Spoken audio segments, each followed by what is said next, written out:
de ANC na luta contra a apartheid. É essa visão que a Gaddafi tem de uma África libertada, de uma África unida, de uma África que retoma o panafricanismo e que enfrenta o Ocidente. É a razão pela qual ele também enfrentou a Itália diante desse problema, exigindo indenizações. E ele conseguiu. Porque Gaddafi tem petróleo para vender. E quando o filho dele foi preso na Suíça, ele também se mostrou firme diante disso. Aquilo não podia acontecer, cortou o fornecimento do petróleo para a Suíça, declarando a Suíça um Estado, pelo menos, mafioso, fornecedor de terrorismo internacional, e, ao mesmo tempo... de lavagem de dinheiro, né? Lavagem de dinheiro, A Suíça não é claro. À toa que tem esse sucesso socioeconômico. Isso. Com dinheiro que passa por ali de forma escusa, né? Claro que seria fácil para qualquer Estado, né? Com certeza, com certeza. E o Gaddafi também nacionaliza o petróleo. Não é isso? Acho que diferente das outras potências econômicas em decorrência do petróleo explorado em seu território, o Gaddafi teve uma posição diferente, né, de não subserviência em relação aos Estados Unidos, e é claro que isso vai realmente incomodar. Incomoda e muito. E ele negocia de igual a igual, o que não acontece com alguns presidentes africanos. A gente viu Omar Bongo do Gabão, durante todo o tempo que ele ficou, a França está lá, 50 anos de independência, alguns países africanos não decolaram, não conseguiram, pelo menos, se desenvolver. É essa visão que a Gaddafi mostra. Agora, de ponto de vista econômico, os líbios nem podem se queixar. Gaddafi revolucionou a Líbia. Gaddafi levou investimento para a Líbia. Inclusive, os próprios filhos de Gaddafi abriram o mercado, começaram a construir shopping e um monte de coisa lá, para trazer investimentos dentro da Líbia. O que não é à toa que tem o maior IDH hoje da África, né? Claro. A Líbia realmente é um caso à parte ali no continente africano. Inclusive tendo um IDH maior do que o nosso aqui no Brasil. O IDH do Brasil é em torno de 0,69, enquanto o da Líbia é 0,75. Então, você está bem à frente do Brasil, contando aí para os nossos telespectadores que esse cálculo é feito de 0 a 1. Quanto mais próximo de 1, maior o IDH, né, o Índice de Desenvolvimento Humano do Estado. E quanto mais próximo do 0, pior o Índice de Desenvolvimento Humano do Estado. E a Líbia tem um Índice de Desenvolvimento Humano, inclusive, melhor do que o nosso. Né? E se deve, em grande medida, a essa postura do Gaddafi que está aí há 40 anos. Efetivamente, o povo não está reclamando de distribuição de renda na Líbia. Que é diferente do Egito. Do Egito, justamente. E diferente dos outros também, do Iêmen, da Bahrein, mas hoje Gaddafi deu o necessário ao povo da Líbia. O povo nem pode se queixar economicamente falando. Por isso que a gente fica surpresa de ver que o Ocidente tenta armar aquele movimento e proteger bombardeando o Gaddafi. Porque o que impressiona, outra coisa, Tatiana, é que em 2 dias, logo depois da votação da resolução em 1973, Líbia já estava sendo bombardeada. Por que o Ocidente estava se precipitando para bombardear? O que não aconteceu com outras monarquias que hoje está, por exemplo, a Arábia Saudita, uma monarquia que está lá, que viola direitos humanos. O Marrocos, no tempo do Hassan II, violava mesmo direitos, tinha prisioneiros políticos. O filho mudou um pouquinho o aspecto, mas Hassan II violava totalmente. A Arábia Saudita, hoje a monarquia está lá. Mas os Estados Unidos não falam nada, não querem derrubar, querem proteger, pelo contrário, aquela monarquia. Nós temos exemplos de vários ditadores no mundo, Marcos na Filipina na época. Quantas vezes os Estados Unidos se posicionaram contra aquelas ditaduras? E, de uma maneira surpreendente, eles se chamam Gaddafi de ditador durante 42 anos, sempre investiram naquele país. A França foi o primeiro a ter, em 2007, oferecer Rafale, que está oferecendo hoje para o Brasil comprar, e vai testar o mesmo avião agora bombardeando a Líbia. A Líbia não comprou, depois foi comprar o Sukhoi, comprou, porque tinha só Mirage, a França sabe disso, que comprou Mirage da França, na época, hoje não resiste mais diante dos aviões mais modernos. Porém, é surpreendente para nós africanos de ver que a Líbia foi bombardeada 2 dias depois da votação, pelo menos da autorização de uso da força, entre aspas, porque disseram ações necessárias. Interpreta-se já o uso da força e então Estados Unidos e Grã-Bretanha. Veja bem, são estados, 3, que decidiram bombardear a Líbia, sem envolver os estados africanos. A União Africana nem foi consultada. Bom, com isso... eu quero inclusive fazer essa pergunta, Okiwong. Na sua opinião, qual foi o motivo da Liga Árabe apoiar a resolução que autorizou o fechamento do espaço aéreo ali na Líbia? Isso, a resolução da Liga Árabe, porque os Estados Unidos, a França e a Grã-Bretanha sabiam que havia divergência entre Gaddafi e a Liga Árabe. Gaddafi chegou a chamar a Liga Árabe de vassalos, que aqueles estados eram vassalos mesmo do Ocidente. Por quê?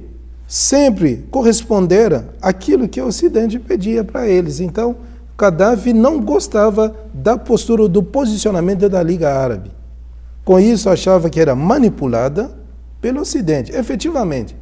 E os Estados Unidos e demais aliados procuravam, pelo menos, mostrar que não é uma guerra do Ocidente contra o mundo árabe. Então, ele precisava justamente desse apoio da Liga Árabe para evitar, pelo menos, que o mundo árabe pudesse considerar uma outra luta contra a cultura muçulmana, contra o Islã. Porque nós temos sempre esse contraponto no mundo. Qualquer intervenção americana no Oriente Médio, os movimentos radicais consideram isso como imposição da cultura ocidental naquela região. E já que nós temos briga entre Estados Unidos e Al-Qaeda, aqueles movimentos de insurgentes, conforme o Ocidente, então ele procurara pelo menos a ter o suporte regional, local, para dizer, escuta, não estamos contra a cultura árabe aqui, não estamos contra os muçulmanos, porém nós queremos derrubar um ditador. E temos com isso, pelo menos, estamos fazendo sob chancela da Liga Árabe. E percebe, Liga Árabe que vai, pelo menos, votar contra, que já havia divergência também com Gaddafi. Porém, a União Africana, que deveria ser consultada, não foi consultada. E com isso, nessa guerra do Ocidente contra Gaddafi, não há países africanos apoiando aquilo. Não há países africanos. Ao contrário, eles disseram, a influência da Líbia pode ser nefasta para os países já libertados pelas manifestações, a Tunísia e Egito. Então, para evitar isso, ele tenta proteger os 2 estados já e para derrubar Gaddafi uma vez por todas. Porque para nós é surpreendente que a União Africana não foi consultada. Não foi. É lá que teria, pelo menos, uma visão totalmente diferente. Porque Gaddafi é importante, é um líder africano. Depois de ter derrubado daquele jeito o Ocidente. E a gente percebe também que agora vão passar o comando, já passaram, ontem, domingo, o comando para a Aliança Atlântica Norte. Aí não é mais uma questão da ONU. Porque quais são os estados que estão nessa organização da Atlântica Norte? São os estados europeus, os 27, mais os Estados Unidos. Então, 28 estados, menos a África. E a guerra está no continente africano. A União Africana não foi consultada. Mais uma vez, isso mostra a hegemonia ocidental. Essa hegemonia que sempre conduziu as relações internacionais. Porque no tempo mesmo do Bush, era que os Estados Unidos deveriam mostrar a hegemonia do império para que ficasse, pelo menos, permanente. O problema é manter a hegemonia permanente. Para Sarkozy, é uma maneira de procurar, pelo menos, uma credibilidade interna, já que estava perdendo essa credibilidade. Um presidente fraco tenta mostrar agora firmeza diante do Gaddafi. E essa fraqueza se revelou nesse final de semana, né? Não sei se você acompanhou, Okiwong, os nossos telespectadores também, mas o partido do presidente Sarkozy perdeu as eleições regionais na Certo. França, né? E isso com certeza vai ter repercussão nas eleições presidenciais de 2012. Vai ter. Bom, vamos fazer aqui um pequeno intervalo. Eu estou conversando com Sebastian Kiwong Bessaú. A gente está falando aqui sobre a visão dos africanos em relação ao que está ocorrendo hoje na Líbia. Aguarde, a gente retorna daqui a um minutinho.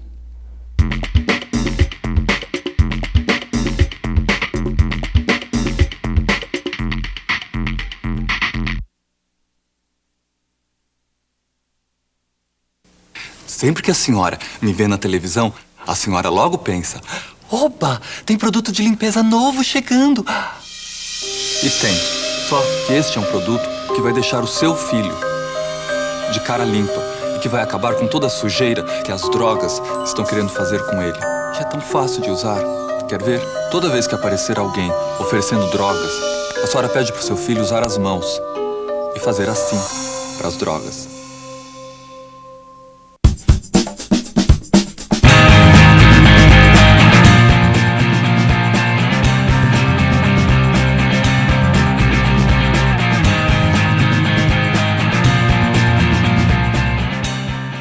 Socorro, não estou sentindo nada. Não vai dar mais pra chorar, nem pra rir. Socorro, alguém me dê um coração, que esse já não bate, nem apanha. Por favor, uma ajuda pequena, qualquer coisa que se faça. Um aviso, um telefonema. Socorro, alguma rua que me dê sentido. Em qualquer cruzamento, acostamento, encruzilhada. A exploração sexual de crianças e adolescentes é crime. Se você presenciar qualquer ato desse tipo, denuncie. A ligação é sigilosa e gratuita. Com a sua ajuda, podemos mudar o destino de muitas crianças.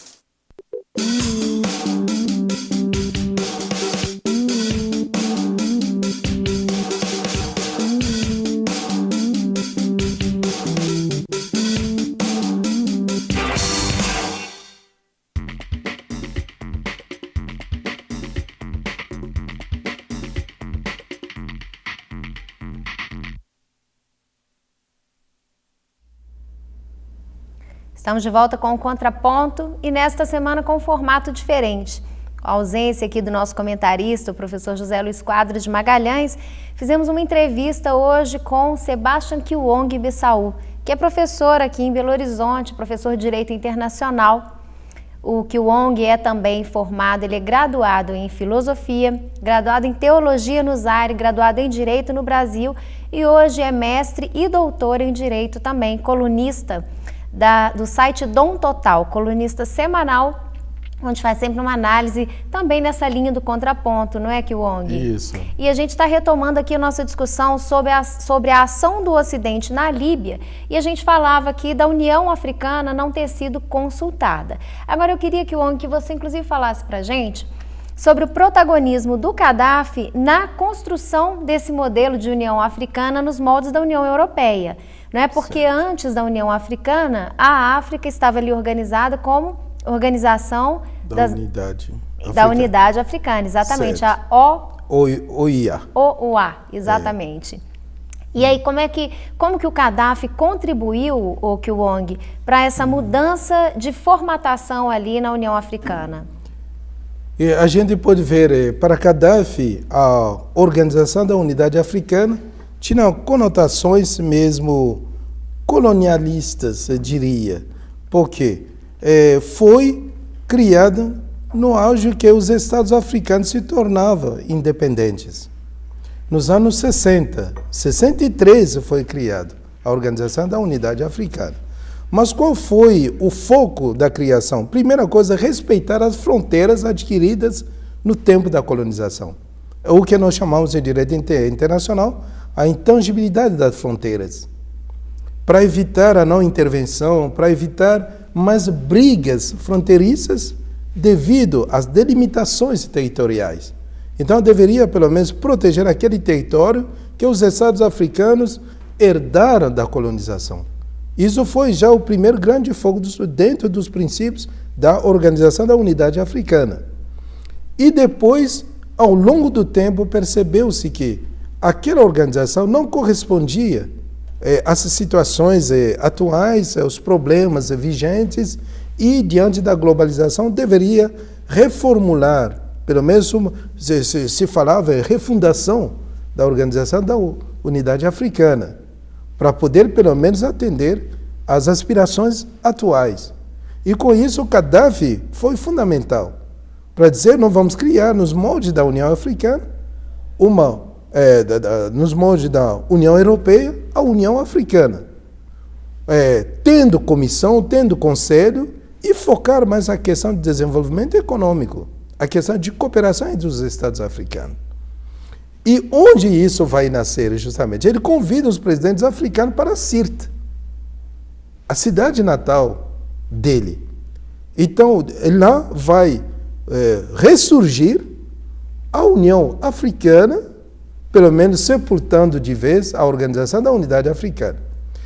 E eu vou fazer, pelo menos, aí um paralelo entre o movimento hoje lá na Líbia e a cidade do Sirte. Porque percebe-se que a coalizão, as forças da coalizão, ou agora sob o comando da Aliança Atlântica Norte, procura agora armar os beligerantes, que eram insurgentes, agora se torna beligerantes nos termos da política internacional, sobretudo direito internacional, tem um significado importante para ver como um movimento sai de insurgência para a beligerância. Então, porque eles vão conquistar agora Sirte, que é a cidade do Muammar Gaddafi, que é significativa quanto a isso, porque é lá que nasceu a União Africana. E com isso, ele tentou dar o outro rosto à unidade africana. Por quê? Promovendo sempre essa cooperação entre os membros, evitando a Europa. A razão pela qual Gaddafi vai financiar mais projetos dentro da África, vai financiar a própria sede da União Africana, vai construir mais coisas dentro da África. Dar essa visão, evitar uma África que fica toda hora pedindo dinheiro para o Ocidente. E diante disso que a África vai, pelo menos, se curvando. É uma África totalmente explorada, totalmente discriminada, mas devido à falta de recursos financeiros, porque recursos naturais tem, o que é escândalo, pelo menos, geológico, para dizer uma África tão rica e, ao mesmo tempo, tão pobre. Veja esse paradoxo. E Gaddafi não aceitava aquilo. Então, deveria desenvolver essa África, pelo menos, os próprios membros tomaram consciência disso. Então, essa, eu diria, a grande influência do Gaddafi com o surgimento ou o nascimento da União Africana em Sirte, na própria cidade. E todas as reuniões ele convidava para a Líbia, chamava para si a responsabilidade. Agora, quando você tem um líder que desperta a consciência, o Ocidente não gosta disso. Tem que matar aquela pessoa, tem que eliminar. E pela sua fala, Kyung, eu acho curioso porque como ele tem sido pintado para o Ocidente, como ele é sempre tratado como ditador, Muammar Gaddafi, parece que para os povos africanos ele tem uma aura de libertador. Tem. Eu diria, pelo menos, ele despertou a consciência, porque a África é um continente que caminhou com grandes líderes. Nós temos Kwame Nkrumah, Leopold Sédar Senghor, nós temos Patrice Lumumba, temos Mandela hoje vivo, e os líderes mesmo nacionalistas como Robert Mugabe não é tão ruim como a Grã-Bretanha tentou mostrar, que é sempre ditador, mas quando ele atendia aos interesses da Grã-Bretanha, era muito bom. No momento que ele confiscou as terras que estavam nas mãos dos descendentes ingleses dentro da África, lá em Zimbábue, aí ele se tornou ditador. Percebe isso? Quem vai aceitar que uma minoria representando 2 a 4% da população tenha 90% de terra fértil? E é a situação que estava vivendo em Zimbábue. Ele confisca aquilo, infelizmente, e entrega nas mãos daqueles que nunca trabalharam bem a terra, ou que estava trabalhando apenas com enxada. Então, nesse